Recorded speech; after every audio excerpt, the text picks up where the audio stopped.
నమస్తే అండి. నేను మీ గాజులపల్లి అభినయ్, ది ప్రొద్దుటూరు ఆర్యవైశ్య యోజన సమాఖ్య ప్రెసిడెంట్ అండి.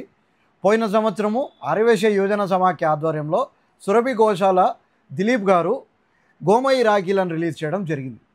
ఈ సంవత్సరం కూడా యథావిధిగా పోయిన సంవత్సరం లాగానే ఆవు పేడతో చేసిన రాఖీల్ని మీ ముందరికి తీసుకొని రావడం జరుగుతూ ఉంది.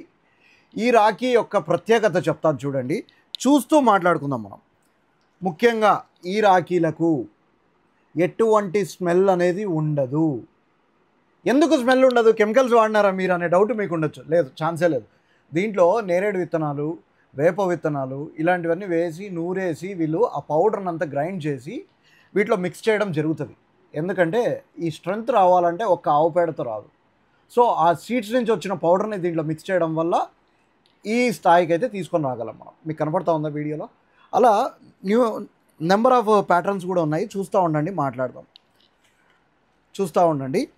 ఇక్కడ చూడండి, ఇవన్నీ కూడా main first and foremost pollute అయ్యేటి కాదు, పర్యావరణానికి ఎటువంటి ఇబ్బంది కలిగించే వస్తువు కాదు.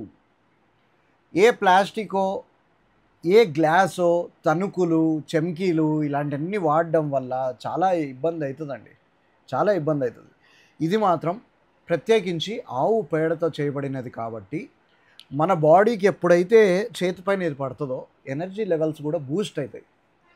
మీ ఎవరికి తెలియంది కాదు, ఇంటి ముందరే ఆవు పేడతో అలికిండి అని చెప్తున్నారు. అలాంటిది మన ఒంటి మీద ఉంటే ఎంత ఎనర్జీ రైజ్ అవుతుందో మీరే ఆలోచించండి. అట్లాగే ఇది రాఖీ పండుగ అయిపోయిన తర్వాత తీసి ఎక్కడో చోట పడేయాల్సిన అవసరం ఎంత మాత్రం లేదు. ఇంట్లో ఉండే ఏ పూల కుండీలు వేసినా కూడా దీని లోపల కొన్ని రాఖీల్లో తులసి విత్తనాలు నాటడం జరిగింది. కొన్ని వాటిల్లో మిర్చి, టొమాటో, అట్లాగే బెండకాయ ఇలాంటివన్నీ సీడ్స్ అన్నీ పెట్టడం జరిగింది ఇందులో. వీటిని ఆ పూల కుండీలో వేసినప్పుడు మనం రోజు ఒక గ్లాస్ నీళ్ళు పోసినా చాలు, ఏదో ఒక రోజు మొక్కయి మొలొస్తుంది. ఓకేనా? చాలా మంచి కాన్సెప్ట్ని అయితే మీ ముందరికి తీసుకొని వచ్చినాము.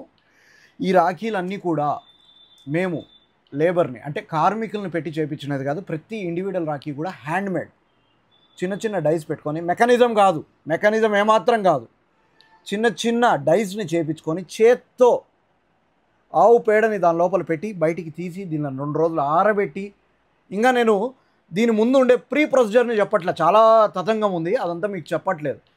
పోస్ట్ ప్రొసీజరే చెప్తున్నాను నేను మీకు.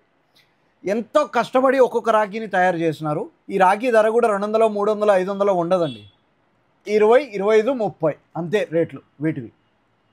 ఎక్కువ వాల్యూమ్లో కూడా మీకు అందించలేము. ఈ స్క్రీన్ పైన ఒక నెంబర్ని వేస్తామో ఆ నెంబర్కి కాల్ చేసి మీరు ఎన్ని కావాలనో క్వాంటిటీ తీసుకోవచ్చు.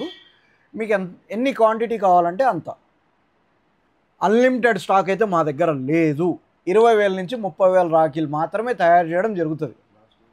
అది కూడా సంవత్సరం పొడుగున వీళ్ళు పనిచేస్తూ ఉంటే మేము ఇవ్వగలిగిన ప్రొడక్షన్ క్వాంటిటీ కేవలం 20,000 నుంచి 30,000.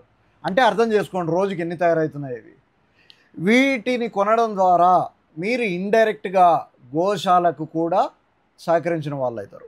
కాబట్టి ఎటువంటి ఆలోచన లేకోకుండా ఫస్ట్ ప్రయారిటీ ఈ గోమయి రాఖీలకి ఇవ్వండి. ఒకసారి లుక్ వేసేయండి, చూసేయండి. చాలా కష్టపడి చేస్తున్నారు. హౌస్ వైఫ్స్ ఎంతోమంది ఇళ్లల్లో కూర్చొని వాళ్ళ ఇంటి పనులు అయిపోగానే ఇదే పనిగా కూర్చొని వీటిని తయారు చేయడం జరిగింది. కాబట్టి దయచేసి ఈ సంవత్సరం కూడా పోయిన సంవత్సరం లాగానే చేతికి ఆవు పేడతో కట్టిన రాఖీని మీ అన్నకో తమ్ముడికో కట్టి నిజంగా వాళ్ళకి ఒక ఎనర్జీ ఇచ్చేయండి, బూస్ట్ చేయండి, గట్టిగా ఎనర్జీ లెవెల్స్ బూస్ట్ చేయండి వాళ్ళకి. ఓకేనా? Thank you, bye.